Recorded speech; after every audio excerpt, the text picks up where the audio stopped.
Tapi fakta di lapangan, banyaklah misalkan pencari keadilan itu dikriminalisasi oleh oleh rekan-rekan penyidik, ya, rekan-rekan penyidik.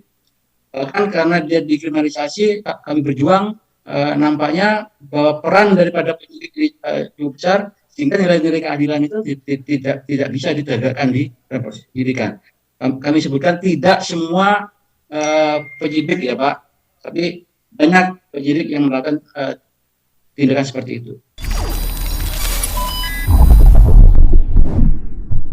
Mas, bagaimana sebenarnya hukum di Indonesia? Apakah Pancasila yang tadi disampaikan bukanlah menjadi dasar hukum, tapi memang sesungguhnya adalah sumber dari segala sumber hukum, sebagaimana sifatnya yang menjadi puncak dari piramida peraturan di Indonesia? Apakah ini sudah benar-benar diterapkan di Indonesia? Bagaimana penegakan hukum kita?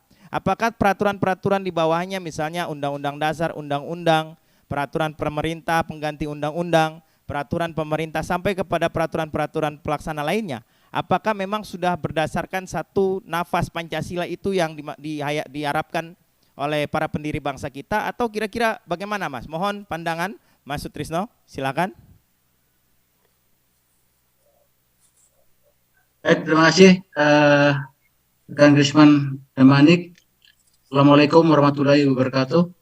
Waalaikumsalam. Selamat malam Bapak Bursyah Sarnubi, Ketua Perkumpulan Pergerakan Kebangsaan, dan para narasumber, dan khususnya para peserta diskusi virtual malam hari ini.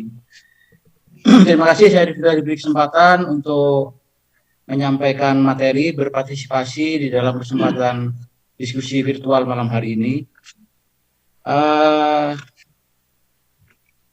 Mula saya sebenarnya, karena di sini ada Romo Safi'i, mungkin saya juga perlu menyampaikan juga sesuatu hal kepada yang mulia ini anggota DPR RI terkait sebenarnya kalau berdasar pada Undang-Undang Nomor 18 Tahun 2003 tentang advokat, di mana di dalam pasal 5 Undang-Undang Advokat itu disebutkan bahwa advokat itu berstatus sebagai penegak hukum yang kedudukannya sejajar dengan polisi, dengan jaksa, dan dengan hakim.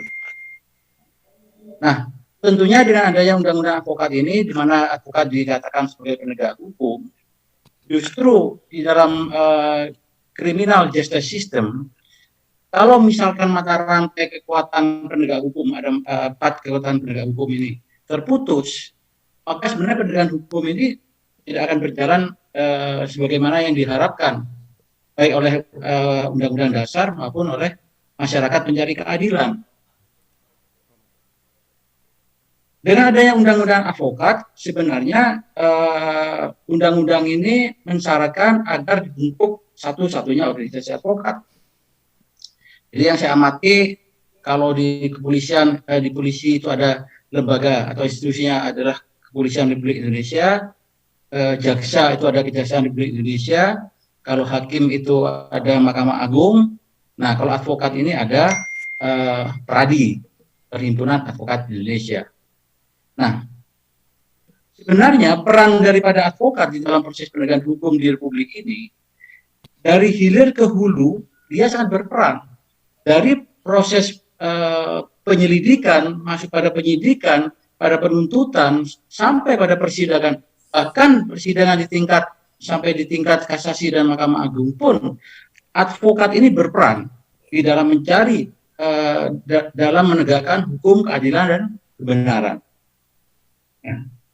Persoalan sekarang yang kami hadapi sebenarnya, memang bagaimanapun juga seorang advokat ketika dia menjalankan profesinya atau seorang sarjana hukum kemudian dia menjadi seorang advokat, sebenarnya makna dari Pancasila ini sudah harus menjadi bagian dalam dirinya dia dalam menjalankan profesi ini. Contoh misalkan kalau kita bicara tentang ketuhanan, setiap advokat itu ketika menjalankan profesinya ini harus tunduk pada kode etik profesi advokat. Artinya norma dasar daripada seorang advokat menjalankan profesi ini kode etik yang acuannya pada nilai-nilai ketuhanan. Demikian juga seorang advokat ketika dia mengetahui ada ketidakadilan, seorang advokat itu pasti dia harus bertindak bagaimana hukum ini ditegakkan, bagaimana keadilan itu ditegakkan, bagaimana kebenaran itu ditegakkan. Sampai pada akhirnya juga ketika seorang advokat ada pencari keadilan yang harus dibela dari sisi nilai-nilai kemanusiaan dan hak asasinya, seorang advokat meskipun tidak dibayar oleh pencari keadilan, ia harus membelanya semaksimal mungkin. Seperti halnya seorang advokat itu dibayar oleh pencari keadilan yang bisa membayar seorang advokat. Jadi ini sebenarnya menurut hemat saya bahwa peran seorang advokat ini sudah mencerminkan nilai-nilai daripada Sila Pancasila. Nah, memang tapi tidak semua advokat itu kemudian bisa memaknai nilai-nilai ini. Ketika seorang advokat membela pencari keadilan, apakah itu di tingkat kepolisian, di tingkat kejaksaan, keadilan, terus terang aja yang kami rasakan sekarang ini mungkin para narasumber juga saya sependapat dengan saya. Maaf ini Pak Aziz Siagian, Kabid Hukum Polda NTB, bahwa sebenarnya kami sebagai seorang advokat, ya, advokat, kan tugas seorang advokat itu adalah kan menegakkan hukum, menegakkan keadilan, dan juga menegakkan kebenaran. Tapi fakta di lapangan, banyaklah misalkan pencari keadilan itu dikriminalisasi oleh oleh rekan-rekan penyidik, ya, rekan-rekan penyidik. Kan karena dia dikriminalisasi, kami berjuang, nampaknya bahwa peran daripada penyidik cukup besar, sehingga nilai-nilai keadilan itu tidak bisa ditegakkan di proses penyidikan. Kami sebutkan tidak semua penyidik ya Pak, tapi banyak penyidik yang melakukan tindakan seperti itu. Kalaupun pada ujungnya kalau kawan-kawan advokat itu tidak mampu untuk harus berjuang di dalam menegakkan keadilan itu tadi, ujung-ujungnya pasti berbicara masalah uang, suap. Nah, berbicara suap ini jelas bertentangan dengan nilai ketuhanan. Kode etik profesi advokat yang merupakan implementasi dari nilai ketuhanan itu tidak membolehkan seorang advokat bermain suap. Tapi faktanya tidak seperti itu. Jadi banyaklah para advokat ini terpaksa yang saya amati terlibat dalam praktek mafia peradilan, apakah di tingkat penyidikan, di tingkat penuntutan maupun sampai di tingkat peradilan. Nah, inilah saya kira hal-hal yang menurut hemat saya bahwa proses penegakan hukum di Republik ini memang jauh daripada apa yang diharapkan. Saya sangat berharap sebenarnya pada malam hari ini bisa ketemu dengan Romo Shafi'i bahwa sekarang ini kan sebenarnya bahwa dengan adanya Undang-Undang Nomor 18 Tahun 2003 tentang advokat ini memang agak melebar sedikit ya, Mas Krisman ya. Iya Mas.